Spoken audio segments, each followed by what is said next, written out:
എഴുത്ത് ഒരു യാത്രയുടെ കഥ. ആനന്ദ് NS മാധവൻ. ഭാഷാഭൂഷണിയിൽ നിന്ന്.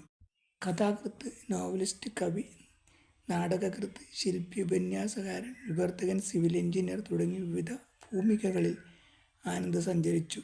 മലയാള സാഹിത്യത്തിൽ ആറ്റിക്കുറുക്കിയ ചിന്തയുടെ ഒരു പുതിയ ഭാവുകത്വം സൃഷ്ടിക്കുന്നതിൽ ആനന്ദ് മുൻകൈയെടുത്തു. അദ്ദേഹത്തിന് പകരം വയ്ക്കാവുന്ന എഴുത്തുകാർ വളരെ കുറവാണ്.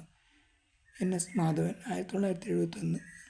അന്ന് ഞാൻ മഹാരാജാസിൽ പഠിക്കുകയായിരുന്നു. അന്നാണ് ആനന്ദിൻ്റെ നോവൽ ആൾക്കൂട്ടം പുറത്തു വന്നിരുന്നത്.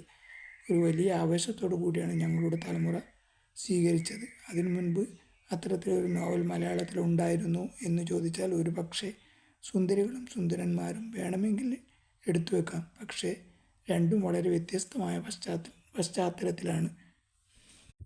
ആൾക്കൂട്ടം, മരണ സർട്ടിഫിക്കറ്റ്, ഉത്തരായന അഭയാർത്ഥികൾ, മരുഭൂമികൾ ഉണ്ടാകുന്നത്, ഗോവർദ്ധൻ്റെ യാത്രകൾ തുടങ്ങിയ നോവലുകൾ, ജൈവമനുഷ്യൻ, വേട്ടക്കാരനും വിരുന്നുകാരനും തുടങ്ങിയ പഠനങ്ങൾ, ഒട്ടേറെ ലേഖനങ്ങൾ. ആനന്ദ് മലയാളിയുടെ ചിന്തയെ എപ്പോഴും തീപിടിപ്പിച്ചു കൊണ്ടിരുന്നു. വളരെ ദുർലഭമായി വേദികളിൽ പ്രത്യക്ഷപ്പെടുന്ന വ്യക്തിയാണ് ആനന്ദ്.